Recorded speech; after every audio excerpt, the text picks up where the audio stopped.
হাওরের প্রবেশদ্বার হিসেবে পরিচিত কিশোরগঞ্জের করিমগঞ্জ উপজেলার বালিখোলা।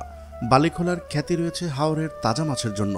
পাইকারি এই বাজারে পাওয়া যায় হাওরের নদ নদী ও মুক্ত জলাশয়ের তরতাজা সব মাছ। ভোরের এই বাজার জমে সকাল ৬টায় আর শেষ হয় ১০টার মধ্যেই।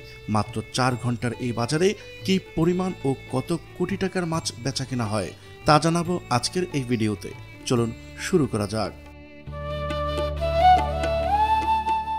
হাওরের নদ নদী ও জলাশয়ের পানি কমে আসায় কিশোরগঞ্জের করিমগঞ্জ উপজেলার বালিখোলা পাইকারি বাজারে বেড়েছে মাছের সরবরাহ। বেশি মাছ ধরা পড়ায় কমেছে সব ধরনের মাছের দাম। ধনী নদীর তীরে হাওর পাড়ে এই প্রাচীন বাজারে রুই, কাতল, বোয়াল, আইড় সহ নানান প্রজাতির মিঠা পানির তাজা মাছ পাওয়া যায়। সকাল ৬টা থেকে ক্রেতা বিক্রেতার হাঁকডাকে জমে ওঠে এই বালিখোলা বাজার।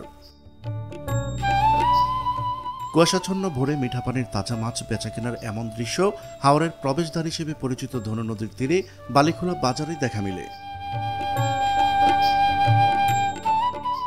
রাতের আধার কাটতে না কাটতেই ছোট বড় নৌকা বোঝাই করে হাওরের মিঠা পানির তাজা মাছ নিয়ে বিক্রেতারা আসেন পাইকারি এ বাজারে।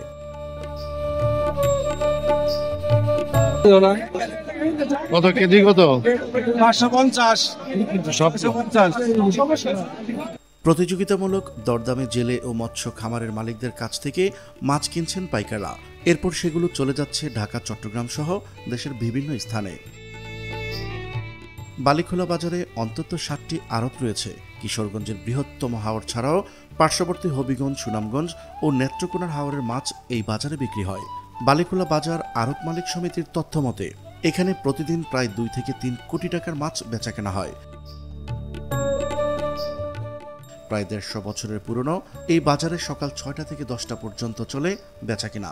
কিশোরগঞ্জ জেলা মৎস্য অফিসের তথ্য মতে কিশোরগঞ্জ জেলায় প্রতি বছর মাছের চাহিদা রয়েছে 70,000 মেট্রিক টন আর উৎপাদন হয় 82,000 মেট্রিক টন।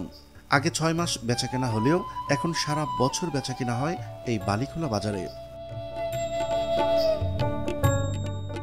বালিখোলা এই মাছের বাজার থেকে অসংখ্য মানুষের আয় রোজগারের ব্যবস্থা হচ্ছে।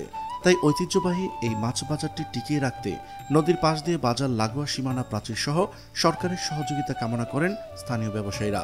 প্রিয় দর্শক, আজ এই পর্যন্তই। দেখা হচ্ছে পরবর্তী ভিডিওতে। ততক্ষণ পর্যন্ত মহান আল্লাহ তাআলা সবাইকে ভালো রাখুক, সুস্থ রাখুক। আল্লাহ হাফেজ।